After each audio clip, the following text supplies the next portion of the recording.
Right.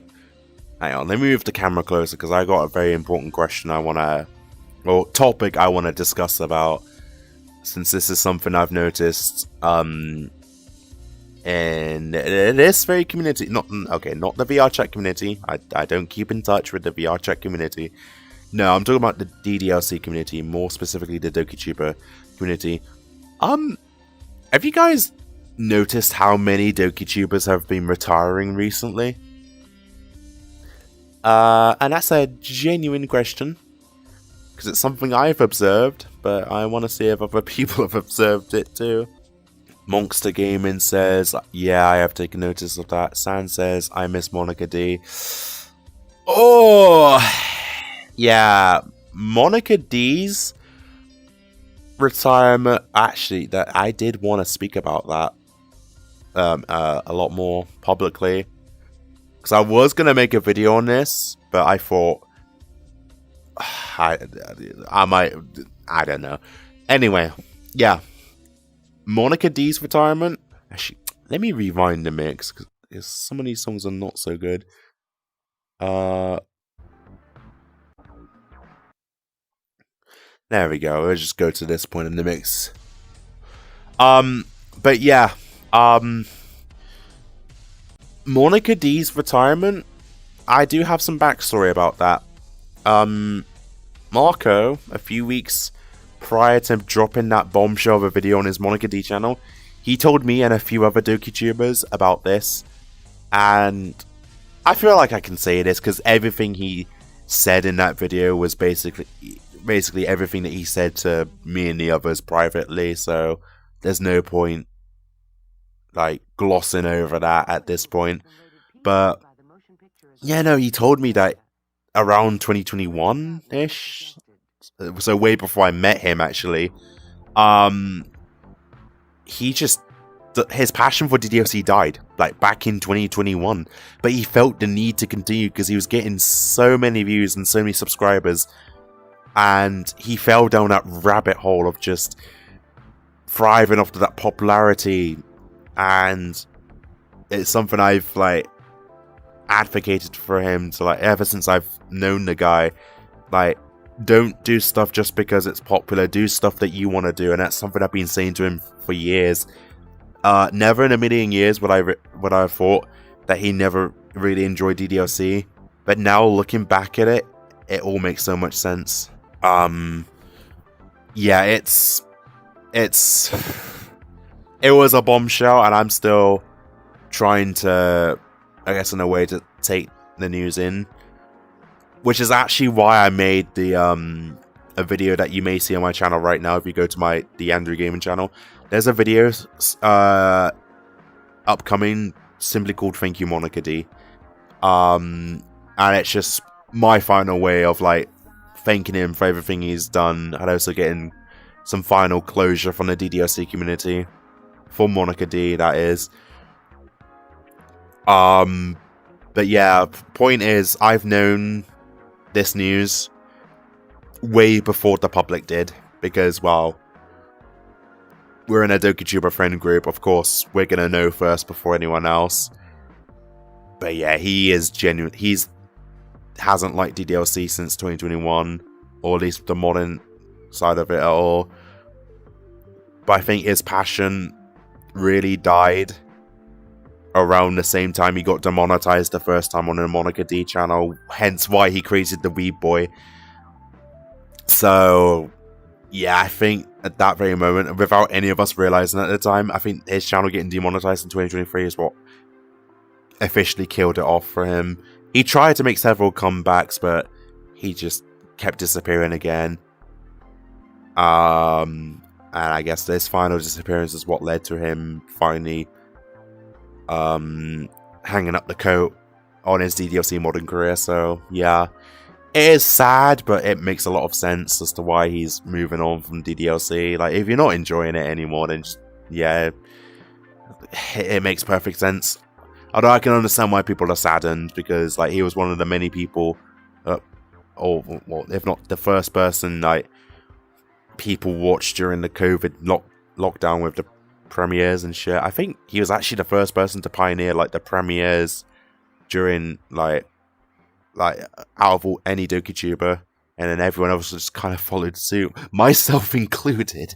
So he has inspired the people in a lot of ways, and I don't think he gives himself enough credit for that. Monica D, Cyanide FS, Zack, Nightwayne. Don't forget about Harry LLC. Story about Harry.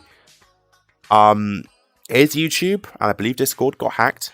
He regained control of both of the accounts, but his YouTube channel's nowhere to be seen now, so whether he deleted it, yeah, actually no, what am I saying? Of course he deleted it. But yeah, Harry then officially announced his retirement from DDLC as well. He's gone.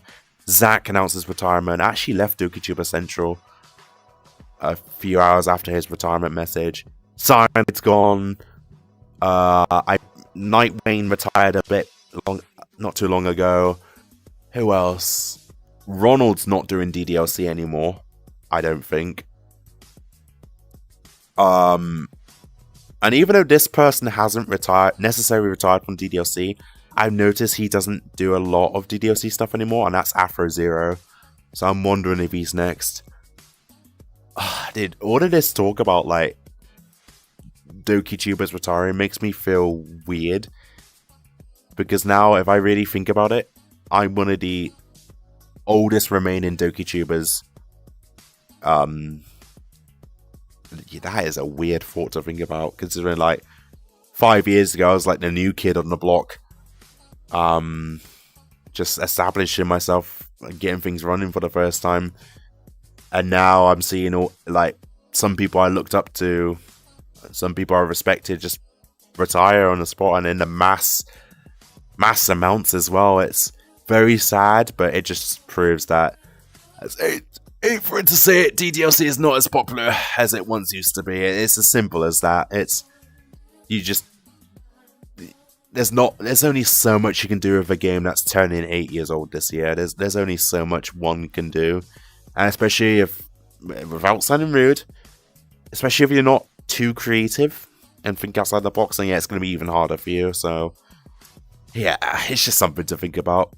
Did Igos Raw retire? I don't keep up with them much.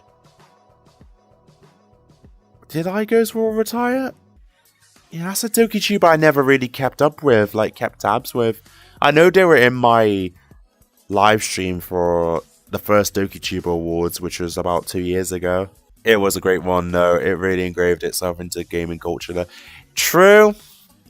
One cannot deny the influence that Doki Doki Literature Club has had on the broader gaming community, whether, despite the community's questionable antics, the game itself is a masterpiece. I had a fan of mine who, yeah, she played DDLC, or replayed it yesterday, and the game actually brought her to tears, and it just, again, it proves Cammy's point, like, yeah, DDLC changed a lot of people's lives, for the better, some for the worse, but it's definitely changed people's lives, and it's definitely made its mark in internet culture. So I don't know, I think despite the community's bad, weird, shady stuff, I am proud to be a DokiTuber. Not sure if I'll be saying that when I'm in my mid-30s and securing a job and like feeding the wife and kids, but you know, at this present moment I am happy that I became a DokiTuber. Yeah, that's good, Diverse and Doki Guy. Actually, Diverse, on this topic, well, I guess I was actually watching some of your videos while I was at Mum's, specifically your voiced ones. I rewatched the entirety of Doki Versus 2, and I thought, man, what a fucking series this is. What an absolute banger of a series. Hi Doki Payback, welcome to the stream. We were just talking about DokiTubers' retirements and stuff. Surely some of my best work.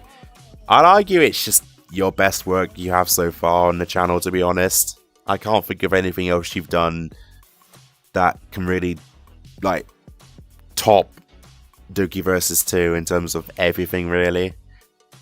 Or maybe, unless there's a secret video on your channel that I haven't watched in years that I just find to be better than DokiVersus 2. But no, yeah, I can't think of anything I find better than DokiVersus 2 on your channel, to be honest. But yeah, I definitely want to do DDLC modding for as long as I can. Well, I say as long as I can. More like, as long as the passion is there. As soon as that passion goes out, or if I truly run out of ideas, or both, then yeah, I'll retire as well. But luckily for you guys, I've still got plenty of ideas, so I'm not going anywhere anytime soon. But yeah, no, just know, the moment I run out of ideas, I'm gonna fall back to an idea that I've actually had in my mind since the Canon series began back in 2021. You can tell I've been planning ahead, can't you? But yeah, going on back on the topic of having constant ideas, that is why you guys keep seeing like constant Canon mods from me, because I have so many fresh ideas for how I want the Canon series to go. Because I mean, it's in the name, inspirational journeys. I want my characters' experiences to not necessarily rub off on you guys, but to be life lessons on what to do, what not to do in certain situations. I treat my Canon series very seriously. Like, I know it's not everyone's cup of tea since I do slice of life, and I don't know, some of you guys may like horror, sci-fi, action, cosmological horror. But I do think there are stories, plenty of stories to be told with slice of life stuff. And I'm glad you guys have given me that opportunity to show what I'm capable of in terms of writing these stories. Yeah, nothing more to say to that, really.